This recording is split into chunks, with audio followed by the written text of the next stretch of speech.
बिस्मिल्लाहिर्रहमानिर्रहीम। अस्सलाम वालेकुम डियर स्टूडेंट्स, मैं हूं गुलाम रसूल। उम्मीद करता हूं आप सब खैरियत से होंगे। डियर स्टूडेंट्स, हमारी आज की वीडियो है बीएस जियोग्राफ़ी पे। आज की वीडियो बिलखसूस उन स्टूडेंट्स के लिए है जो बीएस जियोग्राफ़ी करना चाहते हैं। सेकंड नंबर पे वो स्टूडेंट जो बीएस जियोग्राफ़ी कर रहे हैं। तीसरे नंबर पे वो स्टूडेंट्स आ जाते हैं जो बीएस जियोग्राफ़ी कर चुके हैं बट उसके स्कोप से आगाह नहीं हैं। तो डियर स्टूडेंट्स, आज की वीडियो में हम डिस्कस करेंगे सबसे पहले कि जियोग्राफ़ी क्या है। सेकंड नंबर पे बीएस जियोग्राफ़ी का एलिजिबिलिटी क्राइटेरिया क्या है। तीसरे नंबर पे बीएस जियोग्राफ़ी का ड्यूरेशन कितना है। फोर्थ नंबर पे हम डिस्कस करेंगे कि बीएस जियोग्राफ़ी का मेरिट क्या है। पब्लिक सेक्टर की यूनिवर्सिटीज़ में कितना मेरिट होता है और उसके बाद प्राइवेट सेक्टर के यूनिवर्सिटीज़ में। नेक्स्ट हम डिस्कस करेंगे कि बीएस जियोग्राफ़ी के फ़ी पैकेजेस क्या हैं। पब्लिक सेक्टर के यूनिवर्सिटीज़ में क्या हैं और उसके बाद प्राइवेट सेक्टर के यूनिवर्सिटीज़ में क्या है। नेक्स्ट हम डिस्कस करेंगे कि बीएस जियोग्राफ़ी का जॉब्स एरिया कौन कौन सा है। मीन्स वो कौन कौन सा एरिया है जिसके अंदर जॉब्स ऑफर होती हैं, वो कौन कौन से फील्ड्स हैं जिसमें जॉब्स ऑफर होती हैं।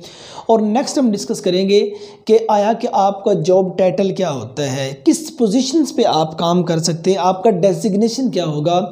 और सेकंड नेक्स्ट नंबर पे हम डिस्कस करेंगे कि बीएस जियोग्राफ़ी कर लेने के बाद आपका सैलरी पैकेज कितना हो सकता है। और लास्ट नंबर पे हम डिस्कस करेंगे कि बीएस जियोग्राफ़ी करवाने वाली पब्लिक और प्राइवेट सेक्टर की यूनिवर्सिटीज़ कौन कौन सी हैं। तो डियर स्टूडेंट्स, चलते हैं हम अपने इस लेक्चर की तरफ। अगर हम बात करें बीएस जियोग्राफ़ी की, तो geography is the study of our earth. Means इतना तो हम जान गए कि ये जियोग्राफ़ी है ये ज़मीनी मुतालिया है, हमारा ज़मीनी मुतालिया।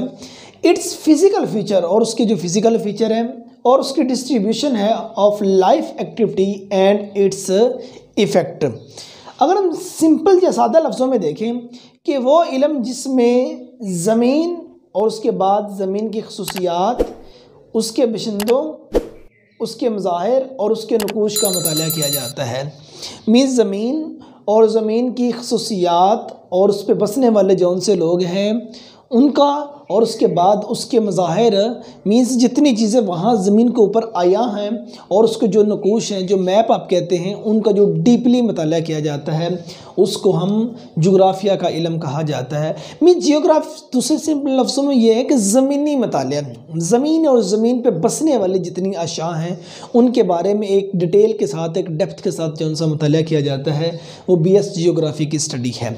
तो डियर स्टूडेंट्स, अगर हम बात करें कि बीएस जियोग्राफ़ी का एलिजिबिलिटी क्राइटेरिया क्या है, तो डियर स्टूडेंट्स, आप इंटरमीडिएट के बाद मींस 12 क्लासेस करने के बाद आप बीएस जियोग्राफ़ी के लिए आप एलिजिबल हैं, जिसमें आपके मिनिमम जौन सी हैं वो 50% मार्क्स होना ज़रूरी है। तो अगर फिर इसके मेरिट की बात की जाए तो बेटे जौन सी पब्लिक सेक्टर की यूनिवर्सिटीज़ हैं उसमें मेरिट 70% से लेके 90% तक रहता है। जो मतलब पब्लिक सेक्टर की टॉप की यूनिवर्सिटीज़ है, ज़ाहिर बात उनका मेरिट 80% प्लस पे है। और मेरिट हर साल बनता होता है, साहब का ऐसा होता है कि 90% भी क्रॉस कर जाता है, 90+ पे चला जाता होता है। और चंद गवर्नमेंट सेक्टर की ऐसी यूनिवर्सिटी जिनसे न्यू एस्टेब्लिश हुई हैं उनका मेरिट भी साहब का 70% से भी कम रहता है, 60, 65, 70 तक भी रहता है। वो मतलब कि इलाके के हिसाब से डिपेंड करता है। अगर स्टूडेंट का अगर ज़्यादा रश हो गया है, स्टूडेंट ज़्यादा इन हो गए हैं, तो अगर इस साल मेरिट 70% था, अगले साल जो स्टूडेंट्स वो ज़्यादा इन हो गए तो ये 70% से 80+ तक भी चला जा सकता है। तो ये हर साल स्टूडेंट की खपत की वजह से, स्टूडेंट्स की एंट्री की वजह से मेरिट हर साल डिफरेंट बनता रहता है। बट 70% से लेके 90% के दौरान अप्रोक्सीमेटली जौन सा है वो पब्लिक सेक्टर की यूनिवर्सिटीज़ का, गवर्नमेंट सेक्टर की यूनिवर्सिटी का मेरिट रहता है। और अगर आपने किसी प्राइवेट सेक्टर की यूनिवर्सिटी में एडमिशन लेना है तो आपके 50% से अबव मेरिट होना, अबव मार्क्स होना ज़रूरी है। और बाज़ प्राइवेट सेक्टर की यूनिवर्सिटीज़ जो बड़े बड़े शहरों हैं, जैसे कि लाहौर है, इस्लामाबाद है, ठीक है, कराची है, इस तरह के बड़े बड़े शहरों में जौन सी प्राइवेट सेक्टर की यूनिवर्सिटीज़ आ जाती हैं, और जब वहाँ लोग ज़्यादा इन हो जाएँ तो उनका मेरिट भी बन जाता है, वो अप्रोक्सीमेटली 70% तक चला जाता है। जो टॉप के स्टूडेंट है वो उठा लेते हैं, बाकियों को गुड बाय कह देते हैं। और अगर इसकी डिग्री का दौरानिया देखा जाए तो डियर स्टूडेंट्स, ये वाली डिग्री 4 साल का प्रोग्राम है और इसके 8 सेमेस्टर हैं। हर सेमेस्टर का दौरानिया जो उनसे है वो 6 माह है। और अगर इसकी फ़ी पैकेजेस की बात की जाए तो पब्लिक सेक्टर की यूनिवर्सिटीज़ में डियर स्टूडेंट्स 30,000 से लेके 50,000 तक उसके दौरान आपका फ़ी पैकेज रहता है। मीन्स 35, 40, 45 इसके राउंड, मतलब कि ये अप्रोक्सीमेटली मेरिट इनका फ़ी पैकेजेस रहते हैं। अब आज से चंद साल कबल जौन सी फ़ी पैकेजेस थी वो पब्लिक सेक्टर की यूनिवर्सिटीज़ के कम थे, बट ये कुछ साल हो गए हैं तो तमाम यूनिवर्सिटीज़ ने अपने फ़ी पैकेज उनसे वो रिवाइज़ किए हैं। तो इस वजह से 30,000 से 50,000 के दौरान आपका फ़ी पैकेज रहेगा पब्लिक सेक्टर यूनिवर्सिटीज़ में। और प्राइवेट सेक्टर की यूनिवर्सिटीज़ मिनिमम 50,000 से स्टार्ट करती हैं और ये 70 प्लस 1 लाख प्लस तक भी पर सेमेस्टर चली जाती हैं। और अब हम बात करते हैं कि जॉब्स एरिया कौन कौन से हैं। मीन्स BS जियोग्राफी कर लेने के बाद आपके पास जॉब एरिया कौन कौन सा आ जाता है।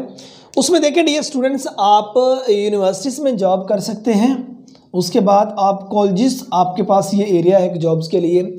उसके बाद लाइब्रेरीज़ में आप जॉब्स कर सकते हैं, रिसर्च इंस्टीट्यूट हैं आपके पास, ये आपके लिए जॉब्स एरिया। और उसके बाद मीरियोलॉजिकल डिपार्टमेंट, इसमें मतलब कि आप काम कर सकते हैं। डिज़ास्टर मैनेजमेंट, ये एरिया आपके पास आ जाता है। अर्बन डेवलपमेंट डिपार्टमेंट मीन्स शहरी जौन सा उसकी डेवलपमेंट, शहर की डेवलपमेंट जौन सा डिपार्टमेंट है उसमें जॉब्स ऑफर होती हैं। Oil and gas exploring companies में जॉब्स ऑफर होती हैं। उसके बाद कंस्ट्रक्शन कंपनीज़ में जॉब्स ऑफर होती हैं। रूरल डेवलपमेंट डिपार्टमेंट में जॉब्स ऑफर होती हैं। मीन्स देहाती कल्चर जौन से है उसको एस्टेब्लिश करने के लिए, वहाँ मतलब उसको डेवलप करने के लिए जौन सी जॉब है वो BS जियोग्राफी का जौन सा स्टूडेंट्स उसको वहाँ ऑफ़र होती हैं। उसके बाद पब्लिशिंग हाउसेस जौन से हैं उसमें जॉब्स ऑफर होती हैं।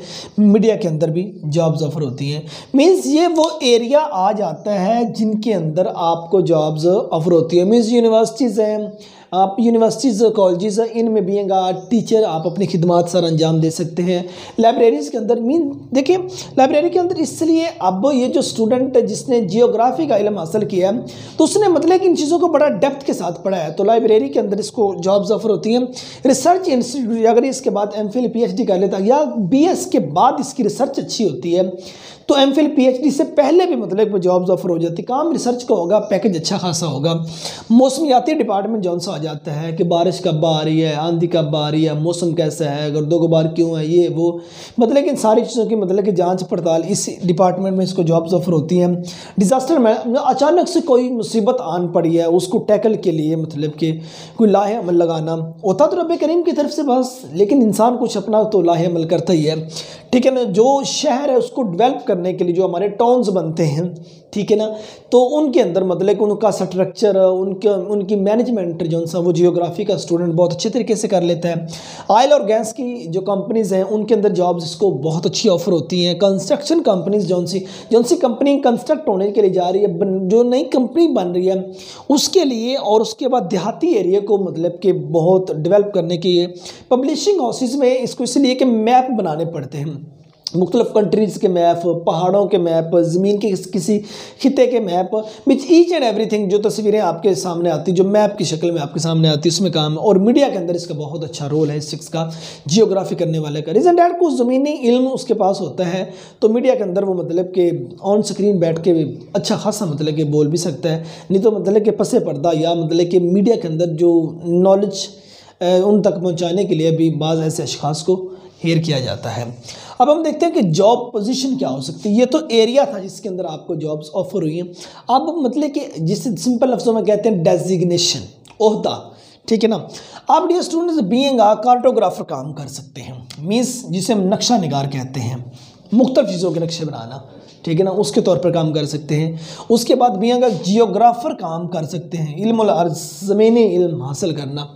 उसके बाद आप मैप मेकिंग जॉब्स आप कर सकते हैं, मीन्स आपका जौन सा डेजिग्नेशन है कि जौन से मैप हैं उसको मेक करना, मैप बनाना, नक्शे बनाना, ठीक है। उसके बाद कंसल्टेंट के तौर पर मतलब कि आप काम कर सकते हैं कि मीन्स जिसे हम कहते हैं दूसरे लफ्ज़ों में किसी को एक अच्छी इन्फॉर्मेशन प्रोवाइड करना, ठीक है ना, किसी का राहबर बनना, किसी का रहनुमा बनना, ठीक है। उसके बाद आप डेमोग्राफर के तौर पर काम कर सकते हैं, मीन्स ये जो मर्दमशुमारी करते हैं, मतलब कि मुल्की तादाद जो सी इंसानों की उनको अकाउंट किया जाता है, बीइंग अ डेमोग्राफर आप काम कर सकते हैं। और उसके बाद ट्रांसपोर्टेशन एडवाइज़र के तौर पर काम कर सकते हैं, मीन्स नकलो हमल, कुछ सयाह एक जगह से दूसरी जगह जाते हैं और उनको मुकम्मल तौर पर गाइड करना, ठीक है ना। जो लोग टूर पे जाते हैं उनको मुकम्मल तौर पर गाइड करना, उनको मुख्तलिफ़ चीज़ों के बारे में बताना, ईच एंड एवरीथिंग वो उसके बारे में। और उसके बाद आप इंफॉर्मेशन साइंटिस्ट के तौर पर आप काम कर सकते हैं। उसके बाद आप क्लाइमेटोलॉजिस्ट मीन्स मौसमियाती माहिर, मीन्स मौसमी सिचुएशन को कम्प्लीटली तौर पर जानने वाला, ठीक है ना। बाज़ में बताया जाता है कि देखो ना, अगर आज धूप है तो बता दी जाता है जी कल बारिश आएगी, परसों बारिश आएगी, 2 दिन नहीं आएगी, फलां दिन आएगी। उन तमाम मतलब कि सिचुएशन को मतलब कि जांच पड़ताल करने वाला, उसके बारे में दूसरा गौर व फिक्र करना, ठीक है ना, वो भी क्लाइमेटोलॉजिस्ट के तौर पर आप काम कर सकते हैं। रिसर्च राइटर के तौर पर आप काम कर सकते हैं कि मीन्स अगर आपकी रिसर्च बहुत अच्छी है तो आपका काम ही रिसर्च का है, तो आप मतलब कि ईच एंड एवरीथिंग उसके बारे में जो जियोग्राफी के उसकी रिसर्च के तौर पर रिसर्चर के तौर पर काम कर सकते हैं। इन्वायरमेंटल एडवाइज़र के तौर पर आप काम कर सकते हैं, मीन्स हमारा ये जो इन्वायरमेंट है अगर वो पोल्यूट हो रहा है, ख़राब हो रहा है, उसको क्लीन कैसे किया जा सकता है, उसका मतलब एक एडवाइज़र होता है कि इसके अंदर इन चीज़ों को होना ज़रूरी है। दरख्त ज़्यादा लगाए जाएँ, ये जो मतलब कि धुआं फैलाने वाली जो उनसी फैक्ट्रीज़ हैं, भट्ठे हैं, इनको शहर से कोसों दूर तक लगाया जाए। और दीगर मतलब कि इस तरह की चीज़ें मतलब कि अपने इन्वायरमेंट को, अपने माहौल को क्लीन रखने के लिए, साफ़ रखने के लिए। और उसके बाद मतलब कि मार्केटिंग एक्सपर्ट के तौर पर मतलब वो बंदा काम कर सकता है कि मार्केट के अंदर किन चीज़ों की खपत है, मार्केट का एक्सपर्ट वो बंदा बन जाता है कि अब मार्केट के अंदर मुख्तलिफ़ चीज़ों के ऊपर मतलब गौर व फिक्र करता है।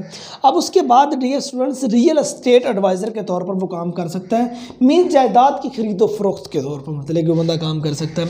उसके बाद कम्युनिटी डेवलपर के तौर पर मतलब कि माशरे का तलीमी अमल उसको डेवलप करना, रीज़न डैट उसने मतलब कि टोटली ज़मीनी मताला किया होता है, इस पर बसने वाले बाशिंदों के बारे में मताला किया होता है, तो उसको इस बात का इल्म होता है तरक्की याफ्ता और तरक्की पजीर चीज़ों के बारे में उसने इल्म हासिल किया होता है। तो एक कम्युनिटी को, एक माशरे को आगे निकालने के लिए वो शख्स इसके बारे में नहायत मुआवन साबित होता है और उसके बाद वो एक अच्छा लाइब्रेरियन मतलब के बन जाता है, तो एक मतलब लाइब्रेरी के तौर पर काम कर सकता है। डियर स्टूडेंट्स, ये जितनी जॉब पोजीशन थी, ये जो एरियाज से, अगर हम इसके सैलरी पैकेजेस की बात करें, BS जियोग्राफी के बाद 17 स्केल की जॉब्स ऑफ़र होती हैं, मतलब कि ये डिग्री आपकी 17 स्केल तक यू आर एलिजिबल, ठीक है। और एक मज़े की बात बताई जाए, स्टूडेंट्स अक्सर जियोग्राफी के अंदर इसलिए होते हैं कि उन्होंने आगे CSS, PMS, PCS कंपटीशन का एग्ज़ाम मतलब क्लियर करना होता है। रीज़न डैट जियोग्राफी में जब उन्होंने ज़मीनी मुताला अप्रॉक्सीमेटली कर लिया होता है, जनरल नॉलेज बहुत मजबूत हो जाता है उनका, और अप्रॉक्सीमेटली स्टूडेंट जो से वो जनरल नॉलेज में मार खाते हैं, करंट अफेयर में मार खाते हैं। तो जियोग्राफी के स्टूडेंट बहुत मतलब तादाद में इन दिस डेज वो इन हो रहे हैं for CSS, PCS, PMS competition के एग्ज़ाम के लिए डियर स्टूडेंट्स। और मतलब कि अब एक तो 17 स्केल पर इसकी जॉब्स ऑफर होती हैं। तो अगर हम पब्लिक सेक्टर की बात करें तो 30,000 से लेकर 70,000 तक आपका स्टार्टिंग पैकेज हो सकता है, और it is depend on your scale. 17 scale और से बिलो जितने स्केल आप उसके लिए पब्लिक सेक्टर में एलिजिबल है। हर डिपार्टमेंट का अपना एक स्केल होता है और हर डिपार्टमेंट की जौन सी सैलरी है उस स्केल के हिसाब से होती है। अगर टीचिंग में 17 स्केल आ जाता है तो उसका सैलरी पैकेज और होगा, अगर किसी और डिपार्टमेंट 17 स्केल आ जाता है तो उसका सैलरी पैकेज डिफरेंट होगा टीचिंग की निस्बत। अगर प्राइवेट सेक्टर में बात की जाए, काम किया जाए, तो it's depend on your knowledge and your skill. ये आपके नॉलेज और आपके स्किल पर डिपेंड करता है। जितना अच्छा आपके पास नॉलेज होगा, जितनी स्किल आपके पास अच्छी होगी, आपको हज़ारों नहीं बल्कि लाखों के ऑफर्स भी होंगी। और मिनिमम की अगर हम बात की जाए तो 20,000 से लेके आप 1 लाख प्लस तक अर्निंग कर सकते हैं BS जियोग्राफी के बाद, ठीक है। और अब हम बात करते हैं कि वो पब्लिक और प्राइवेट सेक्टर की यूनिवर्सिटीज़ कौन कौन सी हैं जो BS जियोग्राफी की डिग्री आपको ऑफर कर रही हैं। तो dear students, government college university Faisalabad, university of Gujrat, Lahore college for women university, university of Punjab, Forman Christian college Lahore, Islamia university Bahawalpur, उसके बाद cadet college for women Lahore, Sargodha university Sargodha, Okara university और दीगर मतलब कि पब्लिक और प्राइवेट सेक्टर की अप्रॉक्सीमेटली यूनिवर्सिटी जौन सी हैं वो BS जियोग्राफी की डिग्री ऑफर कर रही हैं। तो डियर स्टूडेंट्स, ये हमारी आज की वीडियो थी बीएस जियोग्राफी पे कि बीएस जियोग्राफी क्या है, बीएस जियोग्राफी का एलिजिबिलिटी क्राइटेरिया, इसका मेरिट, इसका दौरानिया, इसके फ़ी पैकेजेस और उसके बाद इसका स्कोप मींस जॉब्स एरिया कौन कौन सा आ जाता है, जॉब पोजीशंस कौन कौन सी आ जाती हैं, सैलरी पैकेजेस क्या हैं और वो पब्लिक और प्राइवेट सेक्टर की यूनिवर्सिटीज़ जौन सी बीएस जियोग्राफी की डिग्री ऑफर करवा रही हैं तो उनके बारे में। तो डियर स्टूडेंट्स, उम्मीद करता हूँ कि आज की वीडियो आप स्टूडेंट्स के लिए नहायत मुफीद साबित हुई होगी। नेक्स्ट वीडियो में मिलते हैं, अपना ढेर सारा ख्याल रखिएगा। फ़ी अमानिल्लाह।